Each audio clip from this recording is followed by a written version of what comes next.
At this point, I'm ready to incorporate some text elements into my collage. I want to move all of my image elements down, so if you shift select all of your layers that you want to move together, then you can select multiple layers, and then I can just work with using my arrow key to move my image elements down, or I can just grab them with my move tool and reposition everything. Okay, so that's the nice, and then you just click off and you're back to working with your layers as an individual thing. I'm going to lock my background, and then I'm going to, first thing I'm going to do is just put in a big L. And you can put your cursor over top of the small type that I just set, and I can drag it to make it large. If I hold down the Shift key, anytime I'm trying to enlarge in something or make something smaller, if I hold down the Shift key, it gives me a proportionate adjustment. So I can make it as big as I want. Something like that works. And then I have to apply that.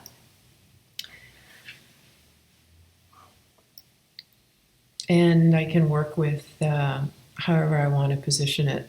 Something like that works pretty good. So now I have a text element, and I can work with adjusting that using my character window, which I can access up here.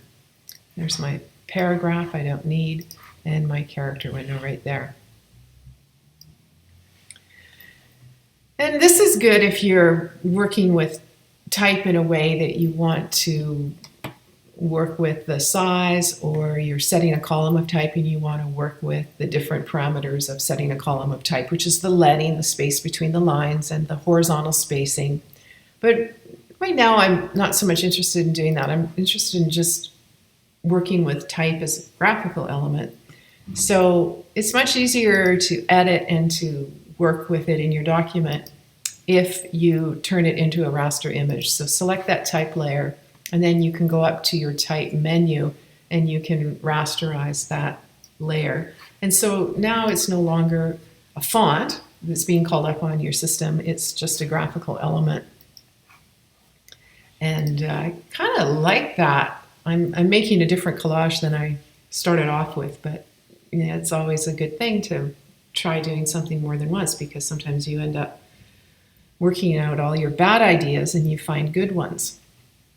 And so I kind of like having an oversized large type element there. I think it kind of anchors the image. Right now, without it, the image is a little floaty, you know, and it's very airy. And all of a sudden when I put that in there, then I feel like the dancer is a little anchored, and I like that in the composition. And I also like the contrast that the L is a very solid letter form. It has this long horizontal base, and that's what gives it a commanding presence, especially in this type of graphic.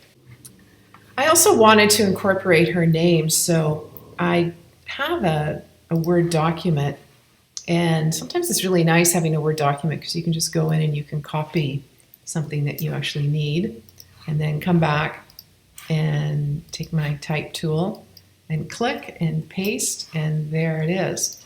I'm going to put her name, and I can initially kind of get a feel for it just by rotating it. And if I put her name maybe on here, get a little smaller, you get the idea. I'm going to play with placing it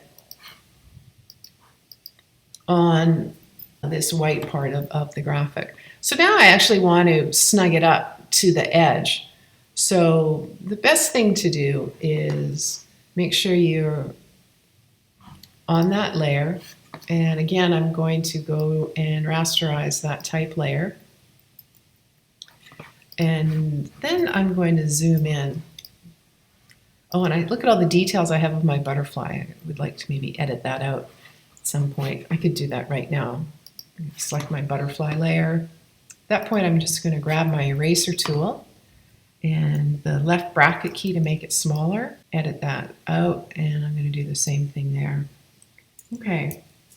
And then using my magic wand tool, and I have to be on my type layer, or my former type layer, you can just grab a little element, and then I can just move that down and position it, and then I can also rotate it a bit if I want and apply that. And then you have to do that with each subsequent letter, so it's a little tedious, but it doesn't take too long, and I can kind of customize each one so that it feels a little more organic than just type on a line. And that magic wand tool is really nice for selecting imagery that is all the same color.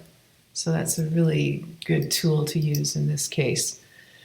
So there's these two little dots above the eye. If I hold down the shift key, you see how I get my plus sign? So I can just hold down the shift key and I can select those multiple shapes and bring it down. And then Command D to deselect. And go get my magic wand tool again and do the E and move that down. And at this point, it's looking very stationary, so I'm going to work with just a little movement with my type. Command D to deselect. There we go. And if I look out, that looks pretty good. And then I have to do the same thing with Fuller. So I'm going to pause here, and then I'll come back when I have that done.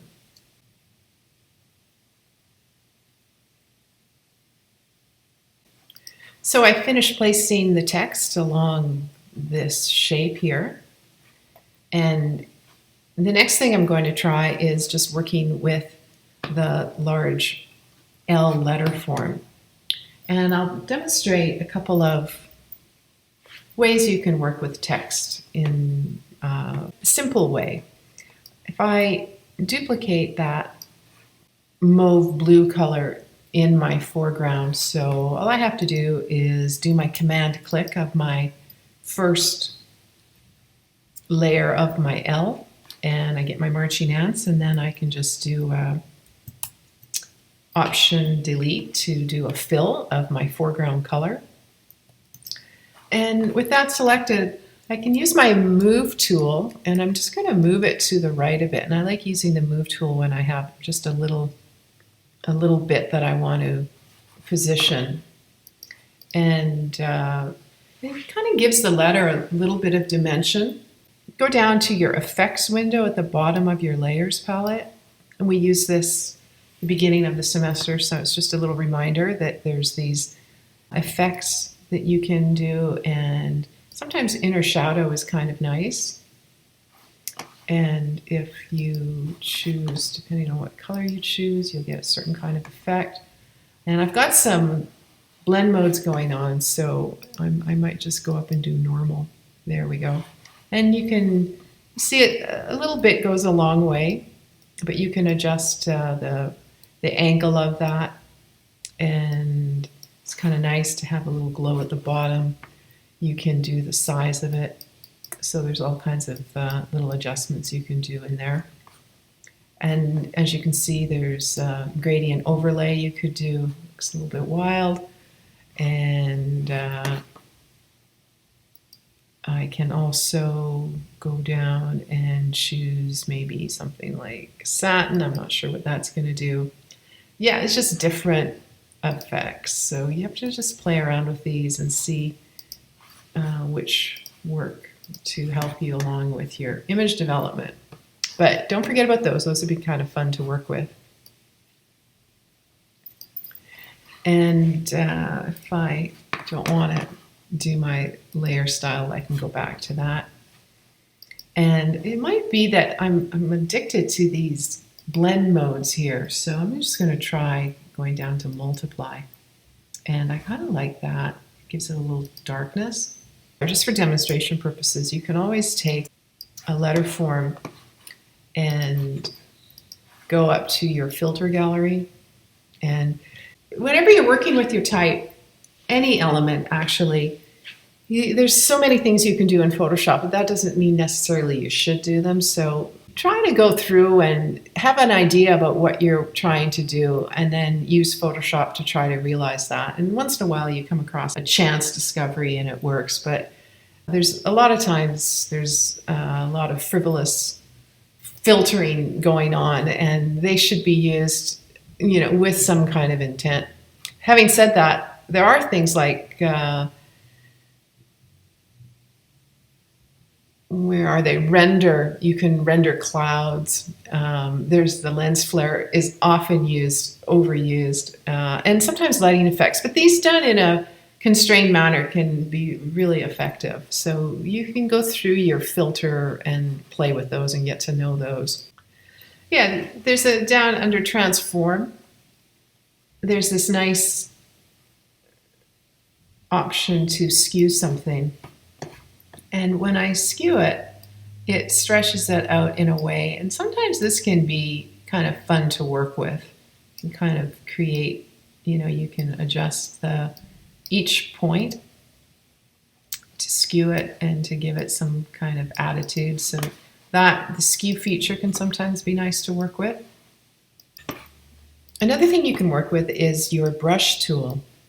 And if I go to my window and get my brushes, there's a lot of fun things here, and I'm looking maybe to put some kind of an effect around the top of the butterfly. Let's see, if I might just want to try some brush strokes to begin with. These flat brushes are kind of fun. Let me see how that one's nice. I tend to like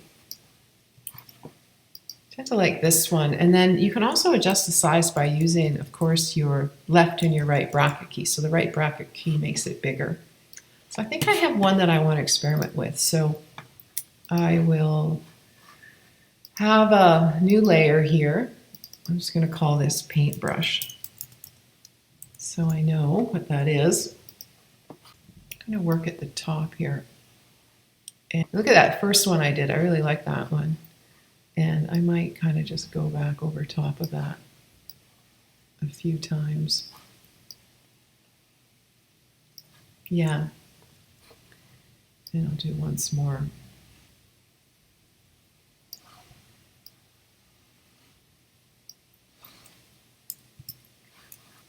And then you can always grab your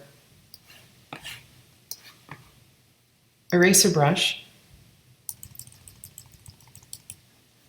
and go in and kind of edit that out, right? I could also, remember, I can also use my butterfly as a way to cut something out. So I can do that and go back down to here, my paintbrush layer, and I can hit delete. And that's kind of a nice way of getting some texture, and then I can always kind of refine that just by evening it out, something like that. And if I like that,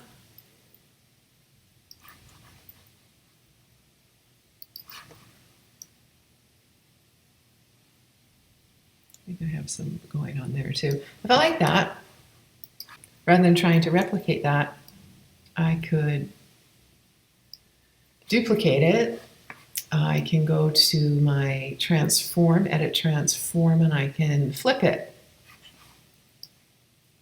And then I can rotate it and bring it down and kind of just position it on the other side. So you can play with just enhancing your imagery with the brush tool. It gives it texture, line. These are good design elements to experiment with.